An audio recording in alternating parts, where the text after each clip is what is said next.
Biz hamımız istəyirik həmin derbinin qayıtmağını, ümid eləyək. Neftçi artıq qayıdır, şartlarını verir və Neftçi ilə bağlı qeydlərimi qeyd etmişdim. Nələri diqqətimi çəkir Ahmet? Artıq Basal Sambu yox idi, Emin Mahmudov yox idi. Amma yoxluğu hiss olunmadı. Belə deyərdim, Vernudub bir mexanizm yaradıb.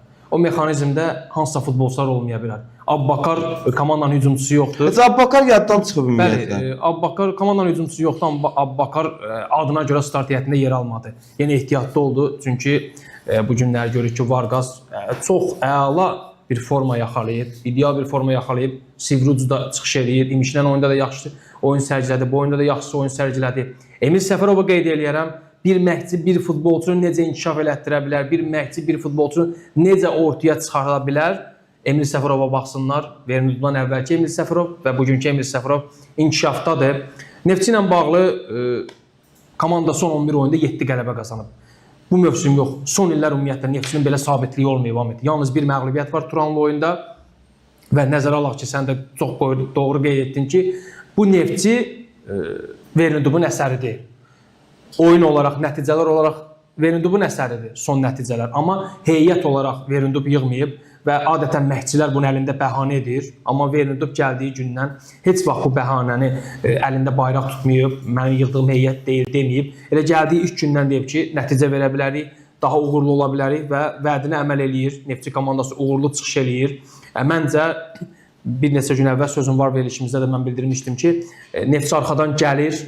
4-cü pilləyə Araz Naxçıvanın şansı daha çox görünə bilər xal fərqi olaraq. Mən amma daha şanslı Neftçini görürəm. Oynadığı futbol, ortaya qoyduğu məzmunlu oyun, istək, xarakter məncə Neftçini daha şanslı edir bundan sonraki oyunlarda. Amma problemlər də yox deyil. Xüsusilə qapı mövqeyi ilə bağlı yenə Kənan Piriçin bir kobud səhvi oldu. Məncə düşünürəm ki, sabit qapıcı deyə Kənan Piriç, yəni komanda artıq növbəti mövsümdən də bağlı planlarını yəqin ki, növbəti mövsümdə qapı ilə bağlı artıq götür-qoy etməlidir. Yeni qapıçıya, Neftçinin daha etibarlı bir qapıçıya ehtiyacı var. Bundan başqa qarşıda çox ağır oyunlar var.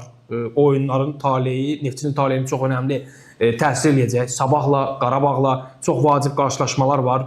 Mətbuat konferansından sonra da Vernuduba bir sual verdim ki, ikinci altıqda olan komandaların məğlub etməyin, uğurlu olmanın yolunu sanki tapmısınız, vacib xallar qazanırsınız. Hədəflərə çatmaq üçün bu çox önəmlidir futbolda. Ortabab komandalarla, sonuncu pillədə olan komandalar oyunda vacib xallar qazanırsan. Neftçi mövsümün birinci yarısında məhz belə oyunlarda çox xallar itirdi.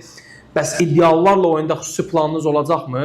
Əslində birinci sualda şablon cavab verir keçdi, amma ikincidə bildirir ki, təbii ki, planlarımız olacaq, B variantlarımız da var.